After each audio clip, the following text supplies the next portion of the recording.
Welcome back to yet another edition of the Liberty Hour, presented by We the People Network. We have an exciting show tonight. Later on in the program, we will hear from Sheriff Mack. Coming up shortly, we will have Dan Marks with us, and we'll get into depth on the Article 5 convention. But before they join us here on the program, I welcome in the founder of WTPN. He joins me every week, and that is, of course, Roger Landry. Roger, welcome to the show. How are you doing, Robbie? And yeah, this is a topic that's pretty near and dear to me. Excellent. Now you know what? There's something that's interesting. If you go to first of all, for anybody who is listening here to the Liberty Hour, you can go to article5.org. That's the word article, the letter V, which would be Roman numeral 5, and .org. And you can go to their About section. And you guys do a good job of explaining your positions and really getting people up to date on, what they need to do, what they need to know when it comes to applying for an Article 5 convention. But there's something interesting here, guys. It's something that says no more state applications for a convention are required. And then if you scroll down just a smidge, so please bear witness to the record of over 700 applications to Congress by 49 different states. Now, Dan, can you get involved in this conversation and just explain to me how do we get to a point where there are 700 applications? If this is the duty of the American people, and it is our right, our duty, as Roger pointed out, to get involved and make an Article 5 convention a reality, so that we can either create a new amendment or completely, overhaul the Constitution, what have you. Why has it taken 700 applications? Yeah, absolutely. I hearken back to when I take a look at that list of applications, I do think about the quote that Jefferson made, where he says that basically we have to have a revolution every 25 years to preserve our liberty. And I used to scoff at that, and I think everybody who says that, they don't really believe that. I don't think a lot of people really intend for everyone to pledge their fortune and blood toward preserving our nation with such frequency. And I really believe that it was the idea that we have to refresh our government and we have to participate in our government is expressed in the Convention Clause. It is our access to shape our government and control our own destiny.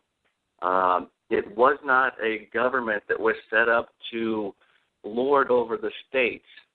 It was a government that was set up to be directed by the states.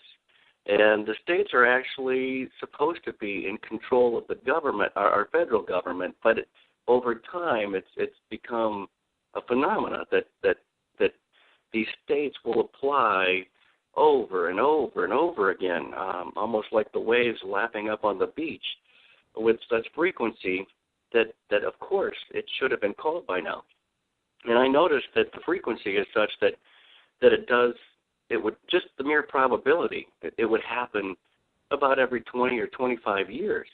Now, they had no idea that the states would apply so often. Maybe they did, but it did strike me that there was that coincidence that there would be this kind of an interval, and to really have a democratic style of government, we have to participate in it, and it seems to me that that's one of the things that's really lacking in our government right now is the voice of the people.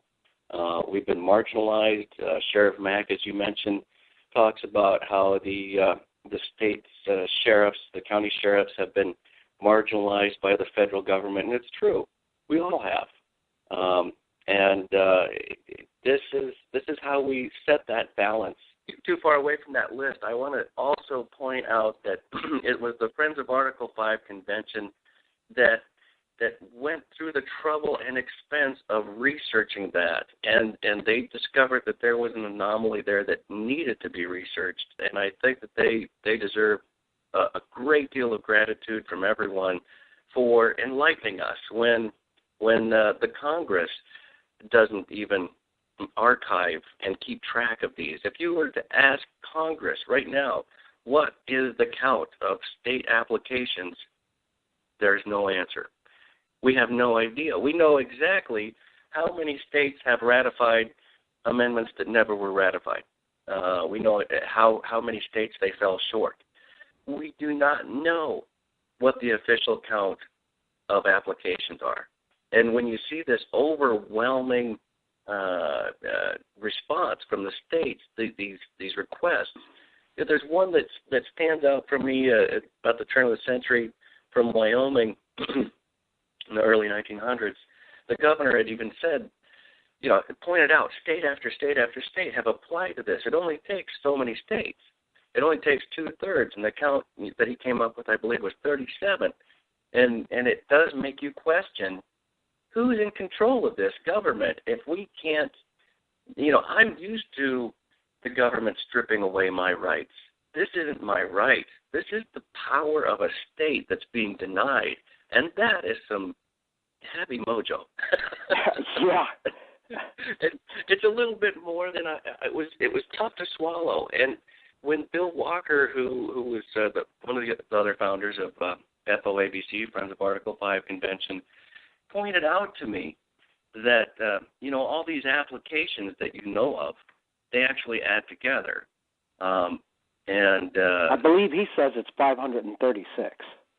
It took me 8 to 10 days to just accept that.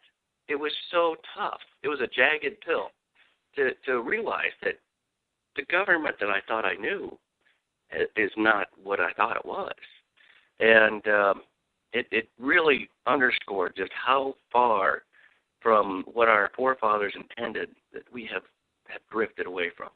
Just, in bringing to light the Article 5 Convention, we have to point out that all of the applications have been fulfilled. And a convention needs to happen. Now, right now, Congress is negligent in their responsibility to call a convention. Hugely. And I think that that's actually a wake-up call to everybody in America to realize that we're not going to get help from the Supreme Court. We're not going to get help from America's top cop. It's up to us. We have to declare that this is our Constitution, and we're taking it back. They don't have exclusive right to amend our Constitution. It begins with we the people. We get the right to amend it. And we get the right to have the input. We don't have to accept the laws that the corporations write for us. I mean, we could run down the Bill of Rights right now and focus in on due process, the right to free speech, the right to privacy. And how many of these rights are left after Congress is done with them? We need to take this back. And it seems that we have to clarify things constitutionally with this government.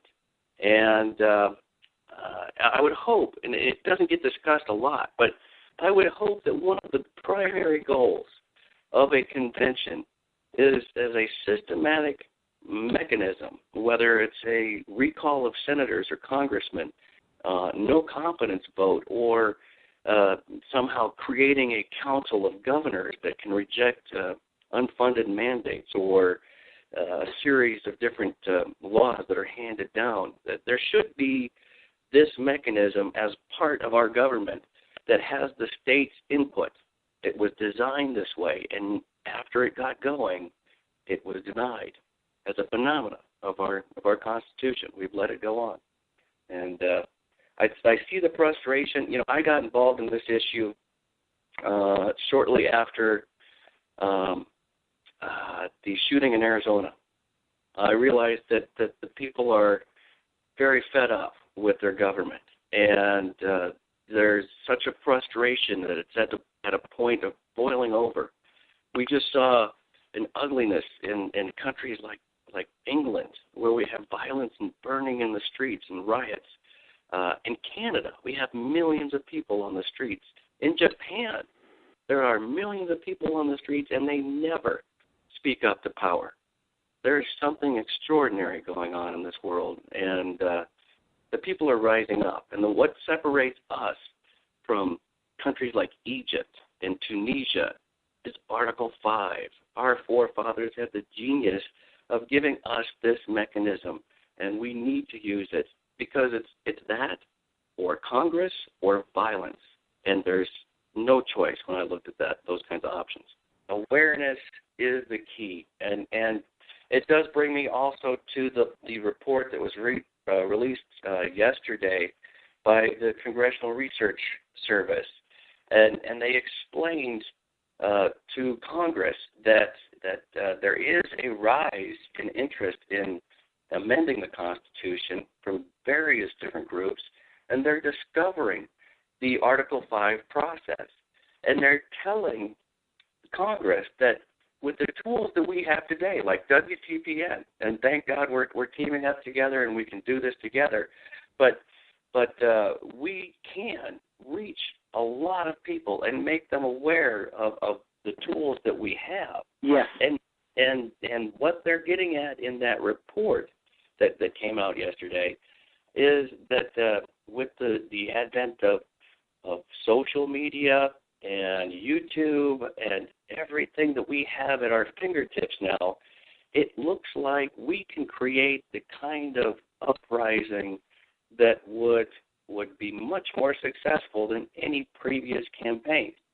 The awareness of this method is going to change things dramatically, and they know it's coming.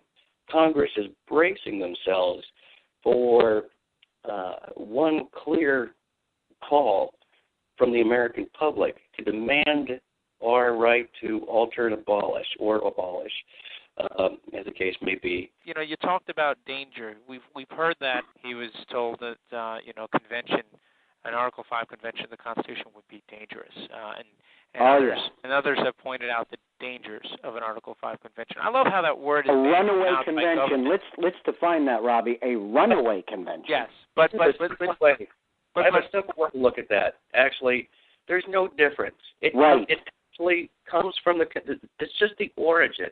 It can originate with Congress or it can originate with the convention. Yes. Either way, it's going to pass through Congress, and then it's going to get sent out to the states. But there's really no difference other than the origin of the idea.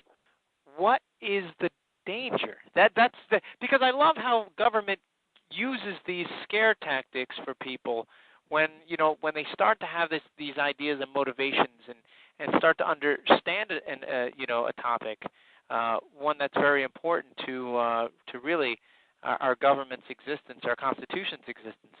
What is so dangerous?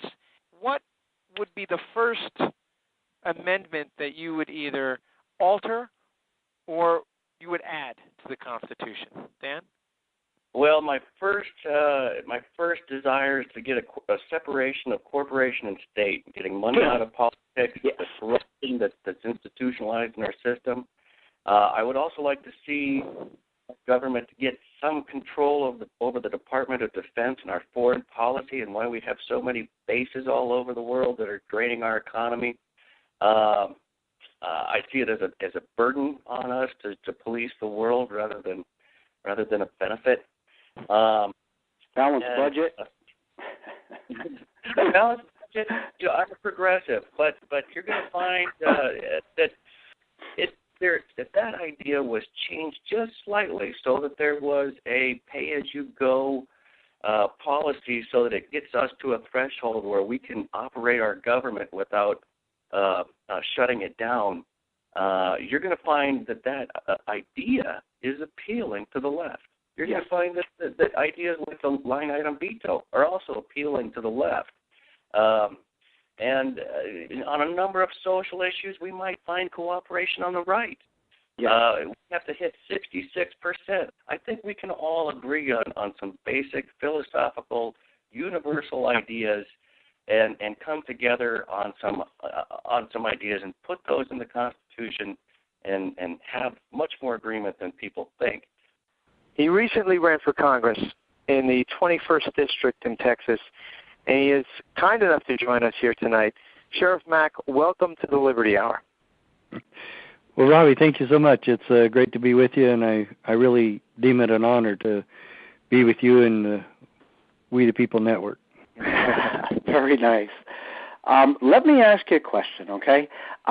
There comes a point in everybody's life. I know when it hit me. I'm 57 years old, and I can remember it. It was a long time ago, like it was yesterday. There comes a point when you wake up and realize that things just aren't going right, or that things are broken, and that you need to be a part of the solution. This might be a little bit vague and a little bit off the beaten path of most of the questions you've been asked, but when did this occur, and what was the catalyst for you?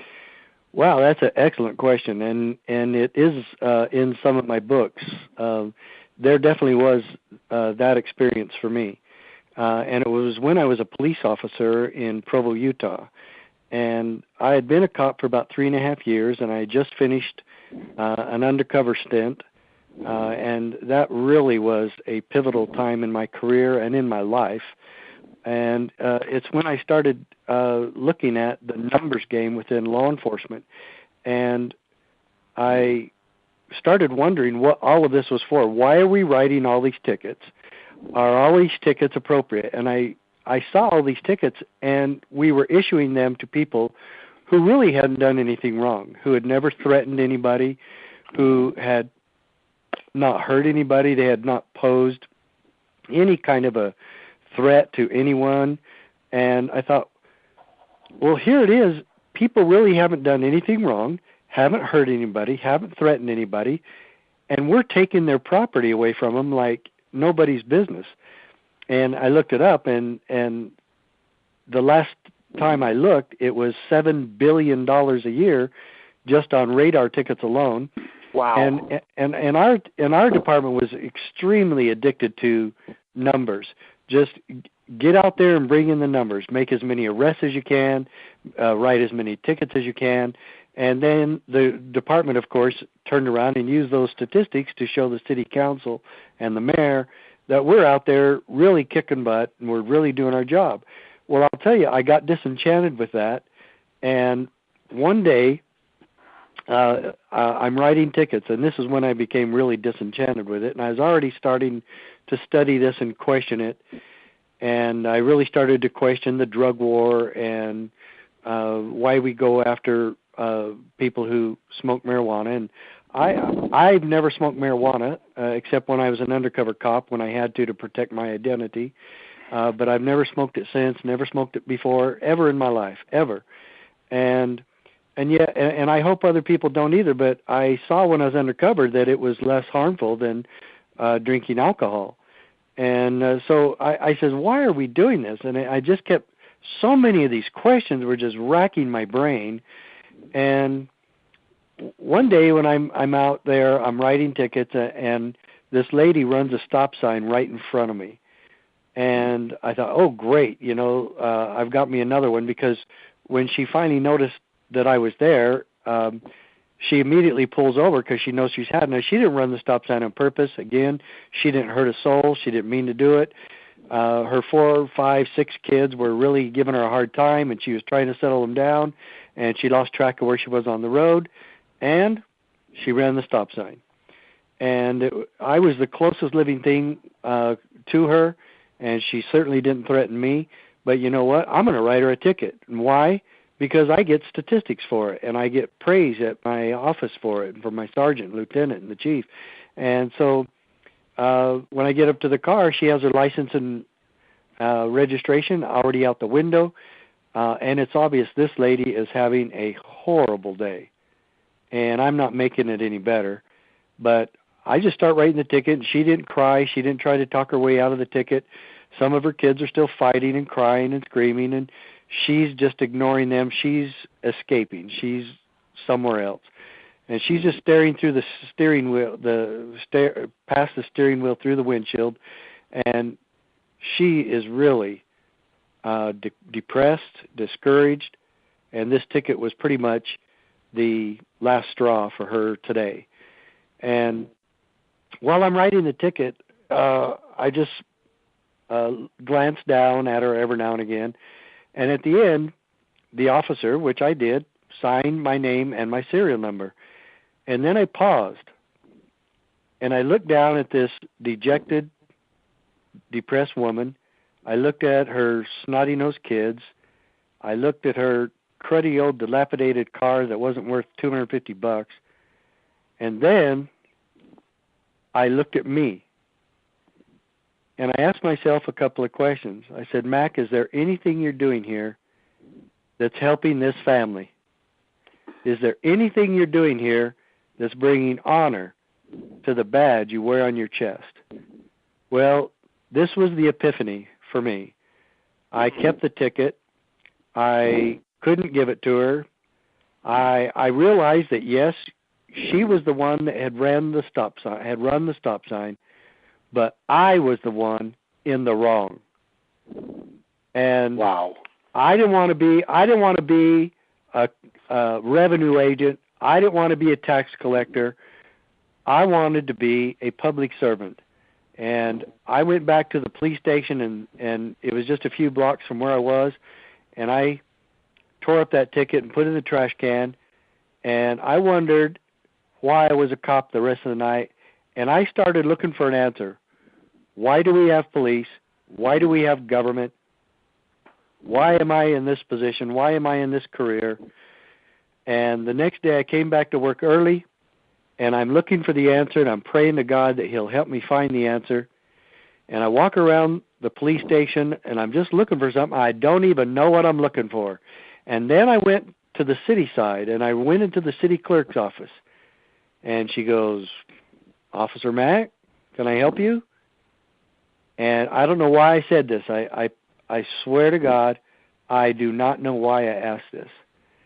And I said, when I took this job, did I take an oath of office? And she says, yeah, you sure did.